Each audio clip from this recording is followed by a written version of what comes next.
Boa noite, Solange. Sua irmã está aí? Todos são bem-vindos. Fica sempre à vontade e agradeço muito se divulgar, se convidar. É só convidar e chegar. É sempre gratuito, com a contribuição solidária muito bem-vinda, que é o meu salário atual. São as contribuições solidárias que eu só tenho a agradecer. Então, inclusive, se puder divulgar, faça o favor. Boa noite, Estela. Dani Aguiar. Dani Aguiar é nova? Com esse traço tão grande no Aguiar. Giselda. Boa noite.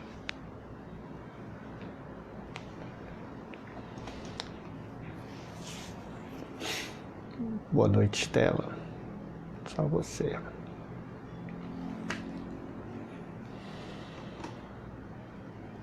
Jussara, boa noite. Boa noite, Regina. Boa noite, Kátia.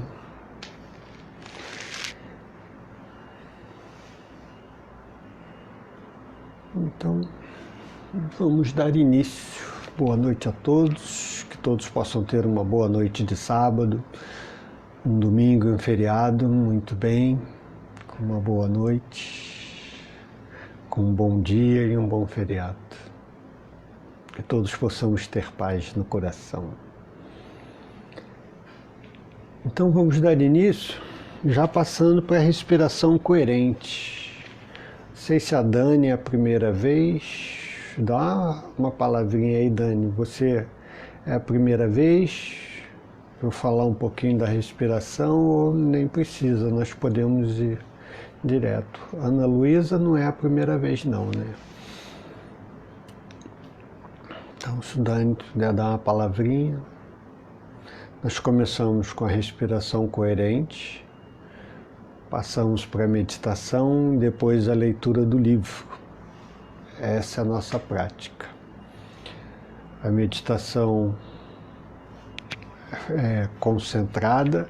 Nesse momento nós estamos numa estrutura meditativa, talvez das mais simples, e acho que por isso mesmo uma das mais difíceis, pelo grau de simplicidade, pelo grau de intensidade do foco. A mente focada num único ponto, no ponto entre as sobrancelhas, e quando eu falo ponto entre as sobrancelhas, não é aqui onde é colocado aquele adesivozinho das indianas, não. Entre as sobrancelhas se encontram aqui, ó. Então aqui, na raiz do nariz, entre os olhos, no centro. É esse ponto aqui.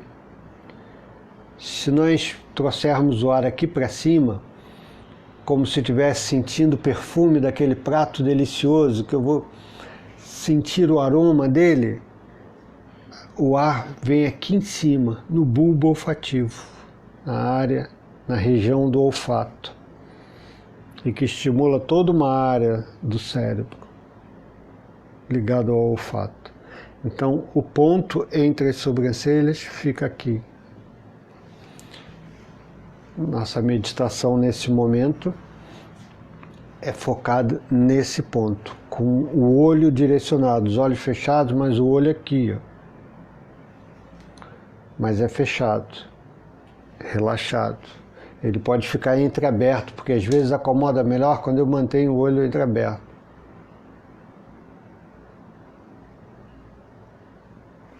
Aí como for mais confortável para você. Então vamos passar a respiração. Fecha os olhos primeiro, se observa, toma consciência de si.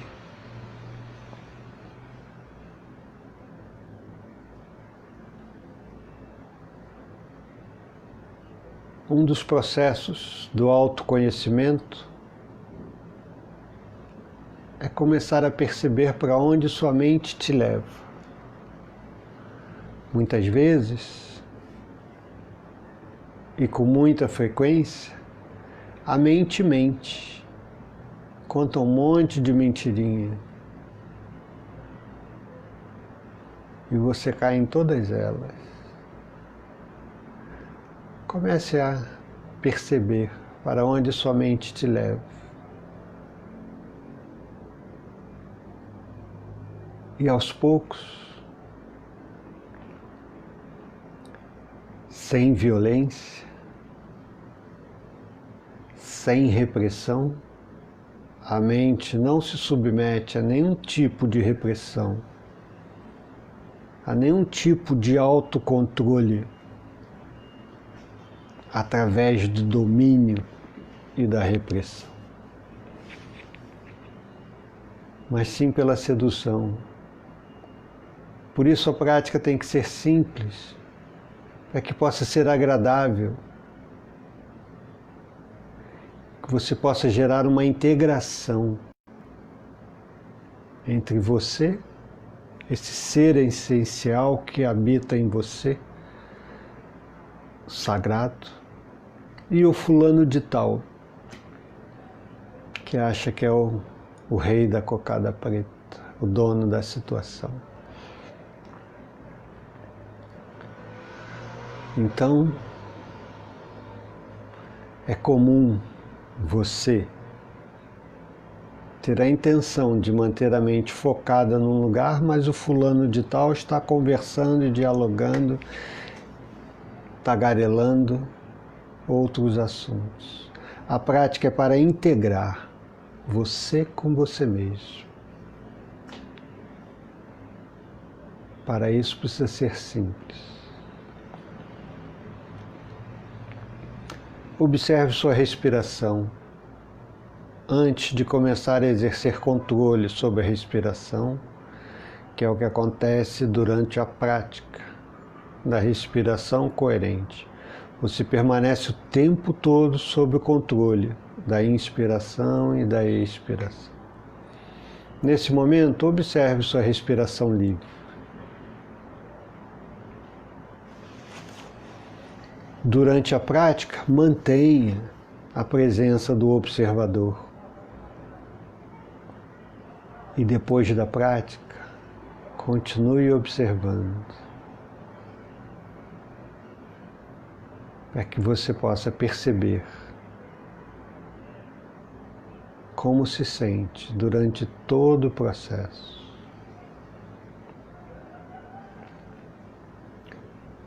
Para que você esteja ciente de si.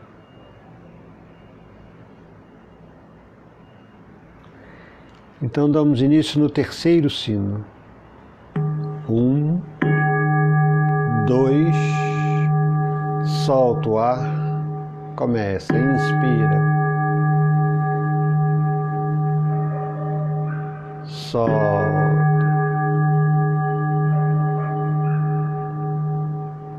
inspira, solta,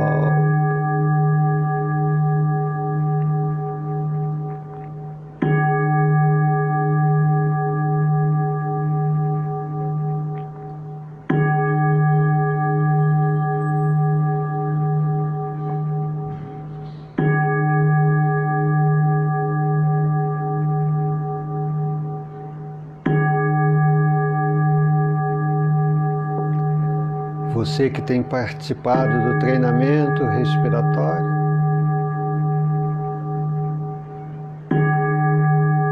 se achar que pode, mantenha a respiração lá no alto, sentindo o perfume da flor.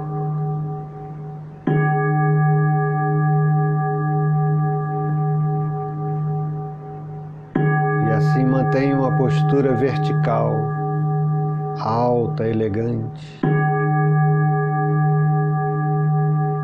sustentando o assoalho pélvico.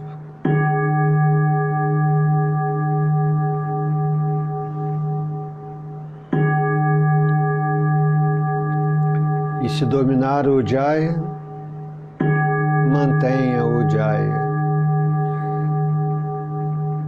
Nada disso é necessário, só se for do seu domínio.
Agora você não mais controla a respiração, apenas observa.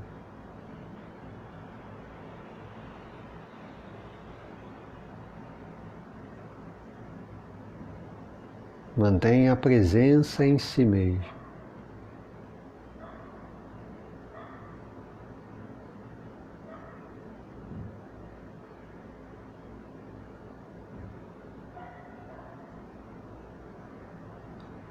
Mantenha um olhar panorâmico de si mesmo.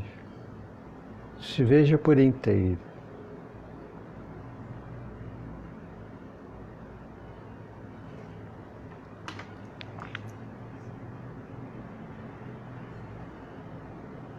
Damos início à meditação.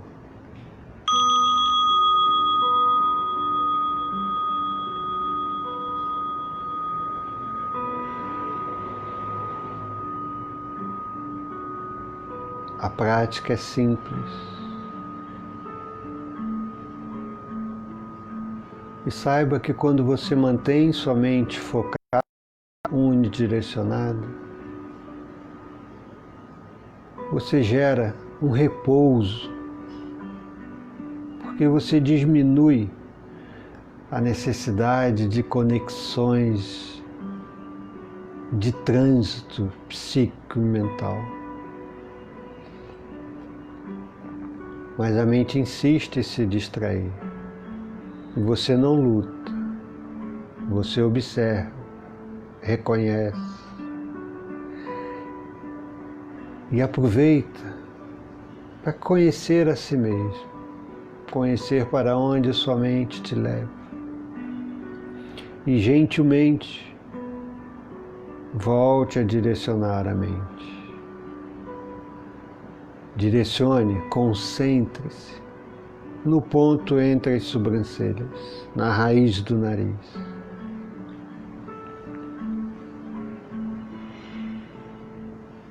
Direcione para esse ponto o seu olhar e sustente. Se os olhos cansarem, suaviza o olhar, descansa. E depois volte a olhar e sustentar o olhar no ponto entre as sobrancelhas.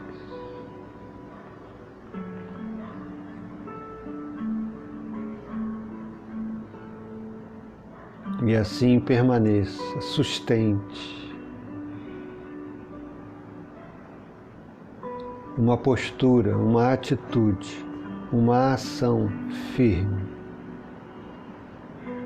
mais leve, confortável, mantendo o olhar no ponto entre as sobrancelhas e concentração plena nesse ponto.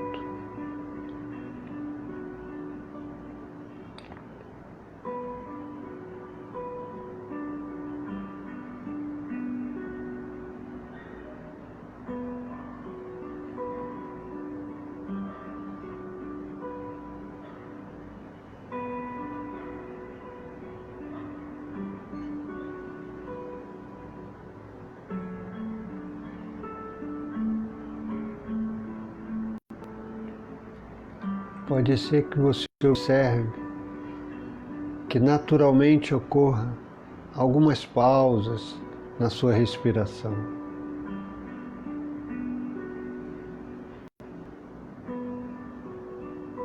É isso mesmo. São pausas que ocorrem na plenitude.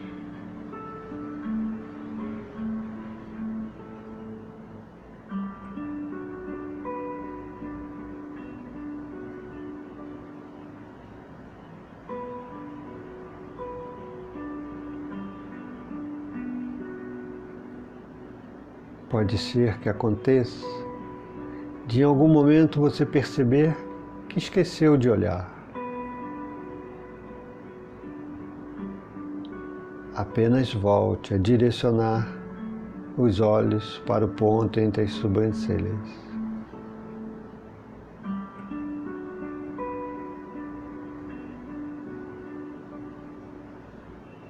Talvez você perceba que a mente se distraiu, foi para longe.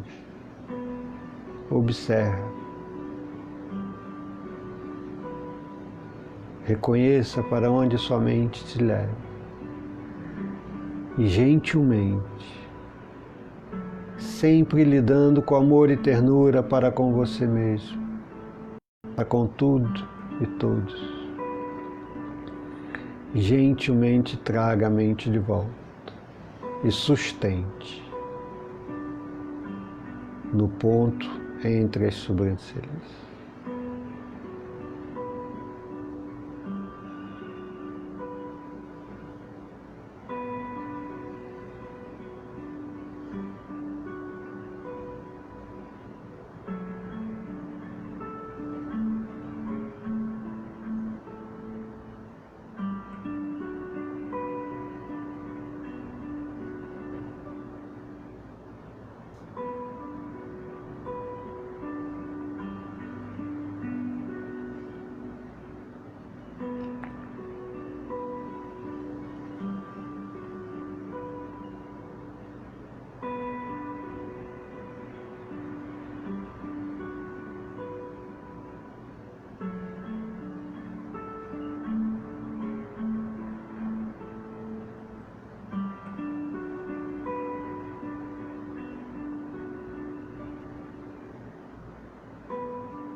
Observe as sensações.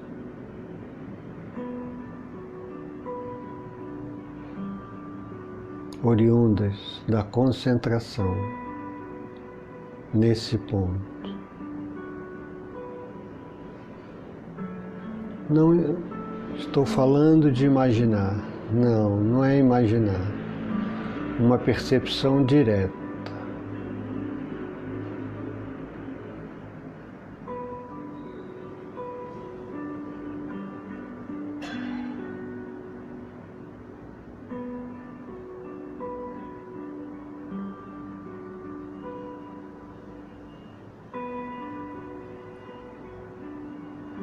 Mantenha presente o observador.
Vamos unir as mãos no peito em prece. Agora relaxa os olhos, relaxa a face.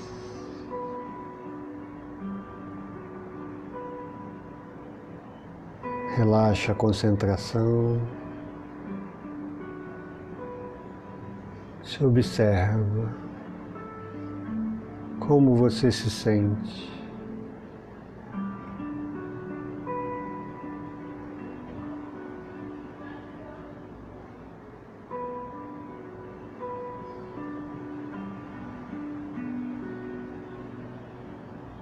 Que eu possa cultivar a intenção de que tudo que eu pense, diga e faça não machuque ninguém e possa beneficiar a todos ou o maior número de pessoas possível.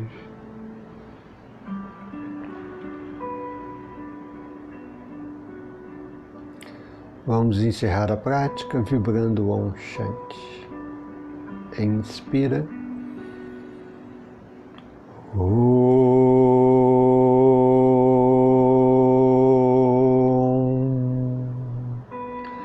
Shanti, Shanti, Shanti. Samasta loka sukhino bhavantu. Samasta loka sukhino bhavantu. Samasta loka sukhino bhavantu. Shanti, Shanti, Shanti. Que todos os seres de todos os mundos sejam felizes e bem-aventurados. Paz, paz, paz. Namastê. Que Deus nos abençoe e nos proteja. Que todos possam ser felizes. Muito bem, então vamos à leitura do livro a respeito das pausas espontâneas que acontecem. Para mim, esse concentrar aqui me gera pausas assim até um pouco longas. Mas existem dois tipos de pausas. Há uma pausa que até o Rui Mahan pesquisa e fala bastante, e no treinamento dele antes do voo duplo ele mostra, há uma pausa que são pausas de interrupções vindas de um processo de medo, de susto, de inquietação, e aí ocorrem pausas. Essas pausas retiram energia nossa, nós de fato perdemos força. Agora existe essa outra pausa que é uma pausa da plenitude, está pleno, aí acontece a pausa, não tem demanda, não tem necessidade, tem plenitude, é plenitude. Então há uma diferença de uma e de outra. Aqui a tendência é que ocorra por essa plenitude. Não há enfrentamento, não há perigo, não há medo, não há... Então, se a mente entra num estado de quietude, a respiração também tende a ter essas pausas. Essa mão é uma interage com a outra. Se você está com a mente inquieta, a tendência é estar com a respiração acelerada. E aí você começa a interferir na respiração, a modificar o ritmo da respiração. Ótimo, Luciana. Começa a modificar o ritmo da respiração, você começa a modificar seu estado psíquico. Aqui, nesses momentos, isso apareceu, essa é a palavra, aparece. As pausas aparecem.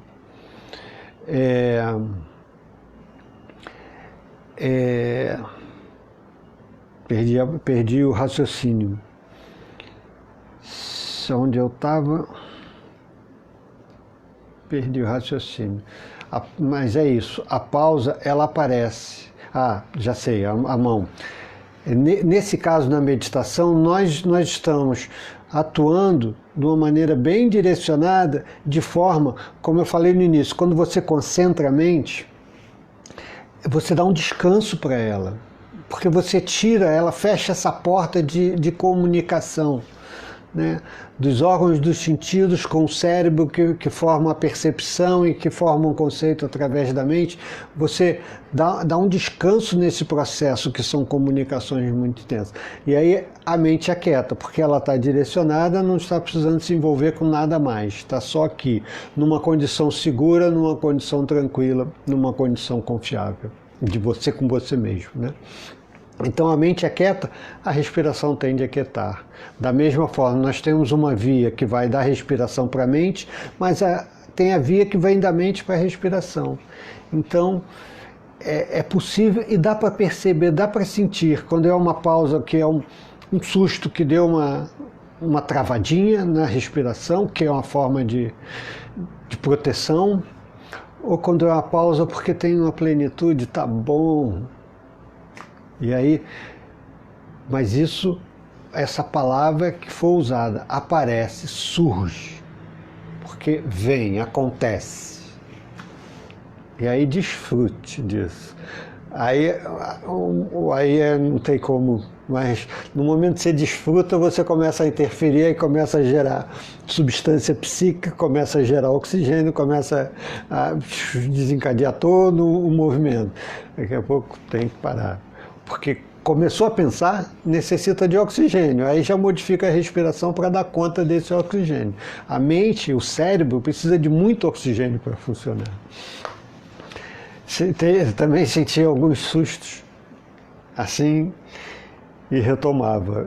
Porque, e eu estou falando isso exatamente por isso, porque às vezes a pausa assusta. E aí você entra numa outra, aí dá uma travadinha, mas tudo acelera. Não, encare com naturalidade, pelo contrário, essa pausa você não vai morrer. Tem um mecanismo muito bem elaborado, muito complexo e muito perfeito de monitoramento do nível de gás carbônico, do nível de oxigênio. Isso é muito bem monitorado aqui. Então, nesse processo aqui, você não tem perigo de morrer, não tem perigo de dar uma parada cardíaca. E se morrer, que bem-aventurança, né? A pessoa aqui numa meditação, deu uma paradinha cardíaca e morreu. Isso são só os bem-aventurados, só os iluminados. Porque a nossa tendência é nós passarmos por aquele processo de envelhecer, virar uma mala sem alça, para os filhos ou os netos ou os genros carregarem essa mala sem alça para um lado e para o outro. Bem-aventurados são esses que sentou para meditar, deu uma paradinha e transcendeu, que coisa boa. Então não tenha medo, esse é um lugar só de bem-aventurança. Vamos à leitura.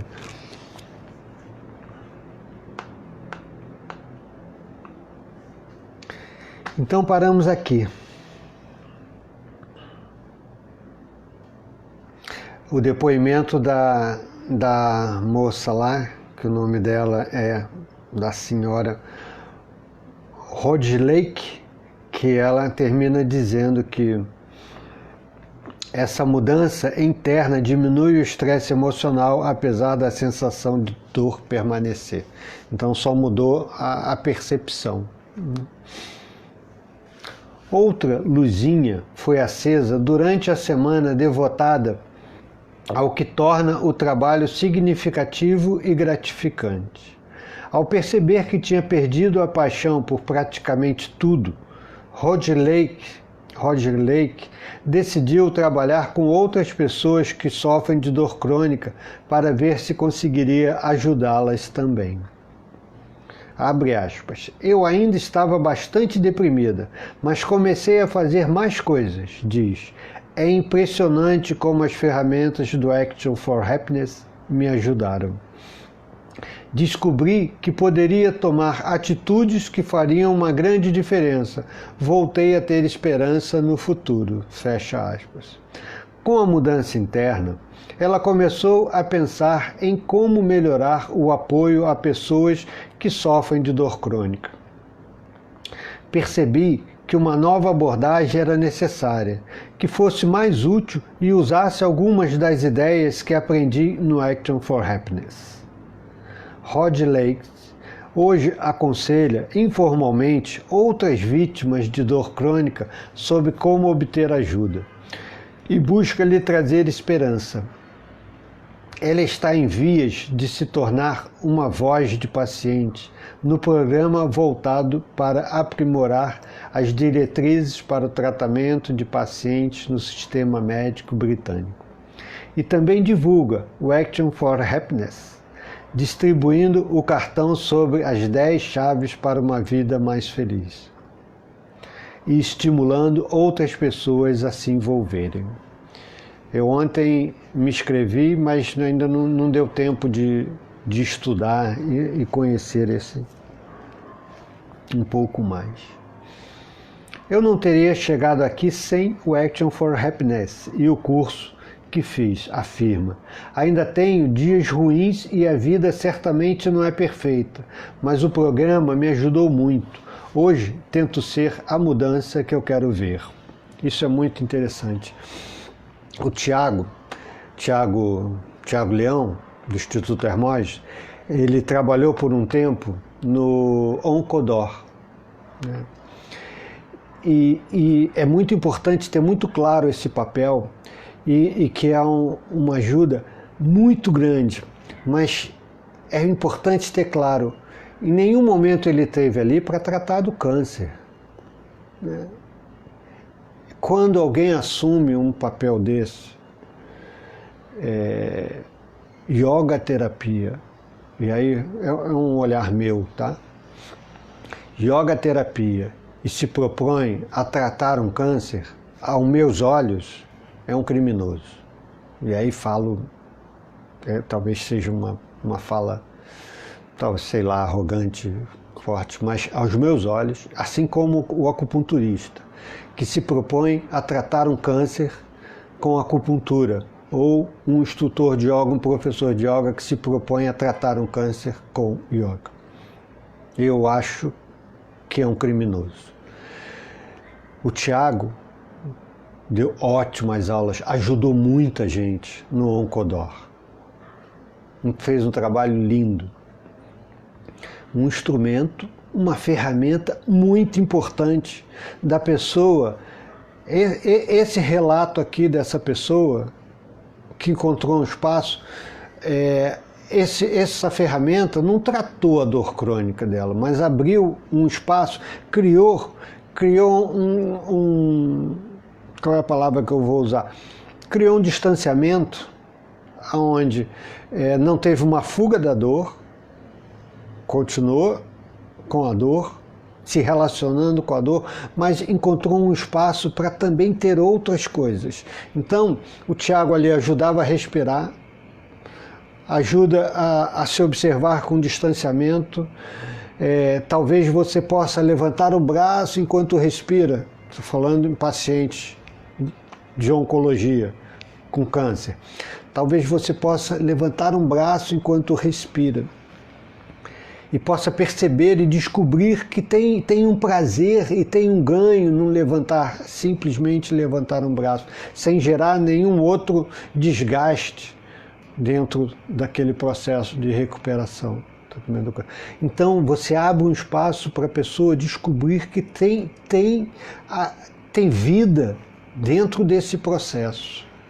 Enquanto o prana não desprendeu do corpo, tem vida nesse processo. E não basta ter vida, tem um motivo para viver. Essa pessoa aqui, nesse depoimento, e aí nós vamos parar aqui, né, porque senão vai se estender, essa pessoa aqui nesse depoimento, o que ela encontrou foi um sentido para a vida, tendo dor ou não tendo dor, mesmo ela com dor, mesmo ela deprimida. E isso é uma bem-aventurança, né? Porque ela diz, ainda estava deprimida, mas deu um sentido. O que muda a nossa vida, com um grande, profundo significado, é quando nossa vida toma um sentido. E esse sentido, de uma maneira geral, ele está inserido em ajudar ao próximo. Às vezes é cuidar de um neto, às vezes é cuidar de um familiar. Às vezes é aí a sua história de vida que vai dizer. Às vezes é suportar um marido chato. E, sei lá, e aí tem inúmeras coisas que podem dar um sentido à minha vida, que é o que acontece aqui. Então, pelo que eu entendi, esse programa tem perguntas-chave que geram reflexão. E ele está estruturado de uma forma, ainda não conheço, só pelo que eu li aqui, dá para ver, ele está estruturado de uma forma de gerar reflexões e tornar elas em ações viáveis de serem praticadas. Então isso serve para todos nós, né? E aí precisa ser simples, porque se não for simples, a mente conta um monte de mentirinha, um monte de historinha e não torna uma ação. Torna uma coisa super elaborada. Eu li sua mensagem, Patrícia. Pode ligar, sim. Se for uma coisa elaborada, dificilmente vai ser levada à prática, né? Então, se for simples, dentro da possibilidade de cada um, é praticado. Pode ser só se relacionar com mais leveza. Enfim, cada um tem sua história de vida, né? Mas é isso. Uma boa noite. Namastê. Que todos os seres possam ser felizes, possam viver em paz e tenham saúde. Namastê. Que Deus nos abençoe e nos proteja. Acho que eu falei foi de manhã. Se eu falei de noite, eu vou falar de novo. Não, eu falei. Já agradeci as contribuições solidárias. Namastê. Até amanhã. Uma boa noite.